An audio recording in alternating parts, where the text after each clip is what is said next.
Agriculture সম্বন্ধে আপনাদেরকে বলছিলাম যে ইউকে এগ্রিকালচার ভিসাতে কিভাবে অ্যাপ্লাই করবেন। এটা কোনো এজেন্সির মাধ্যমে অ্যাপ্লাই করতে পারবেন না, আমরা আপনাকে অ্যাপ্লাই করে দিতে পারবো না।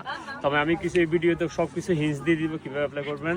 টোটাল 3টা কোম্পানি, 3 থেকে 5টা কোম্পানি মানে হোম অফিস এদেরকে লাইসেন্স দিচ্ছে যে এরা রিক্রুট করতে পারবে, আর কেউ পারবে না। ঠিক আছে, সো আপনারা এই 3টা কোম্পানির ওয়েবসাইট, তারপরে সব কিছু আমি কমেন্ট বক্সে দিয়ে রাখবো, আপনারা অ্যাপ্লাই করতে পারবেন।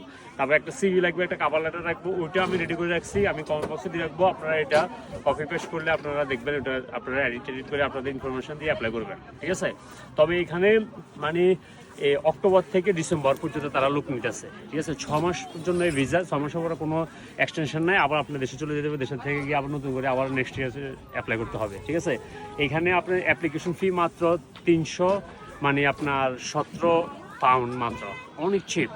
আর শুধু আপনার 3টে ডকুমেন্টস লাগবে। আপনি ধরেন আপনার ডকুমেন্টস লাগতে হবে, আপনার আইডেন্টিটি কার্ড থাকতে হবে, মানে পাসপোর্ট অথবা আপনার আইডি কার্ড। তারপর হচ্ছে যে আপনার অ্যাকাউন্টে মানে 1270 পাউন্ড এটা দেখাইতে হবে যে আপনি এখানে আসে স্ট্রাগল করবেন না। ঠিক আছে, আর স্পন্সর লাইসেন্স, স্পন্সর সার্টিফিকেট একটা থাকবে, ওই সার্টিফিকেট উপর লাইসেন্স নাম্বার লেখা থাকবে, তখন আপনি অ্যাপ্লাই করতে পারবেন।